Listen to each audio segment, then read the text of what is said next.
IPL 2026 సీజన్లో Rajasthan Royals teenage sensation Vaibhav Suryavanshi మరోసారి విధ్వంసకర ఇన్నింగ్స్తో cricket ప్రపంచాన్ని షాక్కు గురిచేశాడు.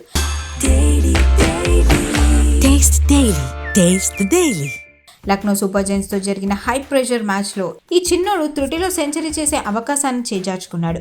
కానీ కేవలం 35 బంతుల్లోనే 93 పరుగులు చేసి లక్నో బౌలర్లకు నరకం చూపించాడు. 221 పరుగుల భారీ చేజింగ్లో వైభవ్ 23 బంతుల్లోనే హాఫ్ సెంచరీ పూర్తి చేసుకున్నాడు. తర్వాత మరో 15 బంతుల్లోనే 93 పరుగుల మార్క్ను చేరి సెంచరీకి చేరువయ్యాడు. అయితే మోసిన్ ఖాన్ వేసిన 13వ ఓవర్లో ఒక పెద్ద డ్రామా నడిచింది.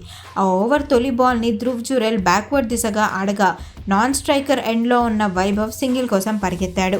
ఫీల్డర్ దిగ్వేష్ రాఠే బౌలర్ మోసిన్ ఖాన్కు ఇవ్వగా అతను వికెట్ను కొట్టడంలో విఫలమయ్యాడు. దాంతో వైభవ్ రన్అట్ ప్రమాదం నుండి తప్పించుకొని ఊపిరి పీల్చుకున్నాడు.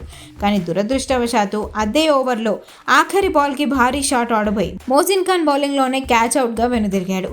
వైభవ్ అవుట్ అయినప్పుడు స్టేడియం అంతా ఒక్కసారిగా నిశ్శబ్దమైపోయింది. కేవలం 7 పరుగుల తేడాతో సెంచరీ చేజారినా కూడా